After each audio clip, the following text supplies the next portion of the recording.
പശ്ചിമേഷ്യയിലെ ഏറ്റവും വലിയ ഹിന്ദു ക്ഷേത്രമാണിത്. തലസ്ഥാനമായ അബുദാബിയിലെ ബാബ്സ് മന്ദിർ. ബോച്ചസൻവാസി അക്ഷർ പുരുഷോത്തം സ്വാമിനാരായൺ സംസ്ഥ എന്നതാണ് ബാബ്സിന്റെ പൂർണ്ണരൂപം. ഉത്തരേന്ത്യയിൽ കൂടുതൽ പ്രചാരത്തിലുള്ള സ്വാമിനാരായൺ സമ്പ്രദായത്തിന്റെ തുടർച്ചയാണിത്. 2024 ഫെബ്രുവരി 14 ഭരണാധികാരികളുടെയും ക്ഷേത്രമുഖ്യൻ മഹന്ത് സ്വാമി മഹാരാജിന്റെയും സാന്നിധ്യത്തിൽ ഇന്ത്യൻ പ്രധാനമന്ത്രി നരേന്ദ്രമോദി ഈ ക്ഷേത്രം ഇവിടുത്തെ ജനങ്ങൾക്ക് സമർപ്പിച്ച ആ അമൂല്യ മുഹൂർത്തത്തിന് പിന്നിൽ വലിയൊരു ചരിത്രമുണ്ട്.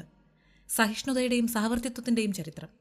1997 സന്ദർശിക്കാനെത്തിയ ബാബ്സ് പ്രസിഡന്റായിരുന്ന പ്രമുഖ് സ്വാമി മഹാരാജ് ഷാർജയിലെ ഒരു മരുഭൂമി പ്രദേശത്ത് ലോക സമാധാനത്തിനായി നടന്നൊരു പ്രത്യേക പ്രാർത്ഥനയിൽ അബുദാബിയിലെ ഒരു ക്ഷേത്രം വരണമെന്നുള്ള തന്റെ ആഗ്രഹം അറിയിച്ചു. അതിനെ തുടർന്ന് 2015 അന്നത്തെ കിരീടാവകാശിയും ഇന്നത്തെ പ്രസിഡന്റുമായ his highness Sheikh Mohamed bin Zayed Al Nahyan ക്ഷേത്രം നിർമ്മിക്കാൻ അബുദാബിയിലെ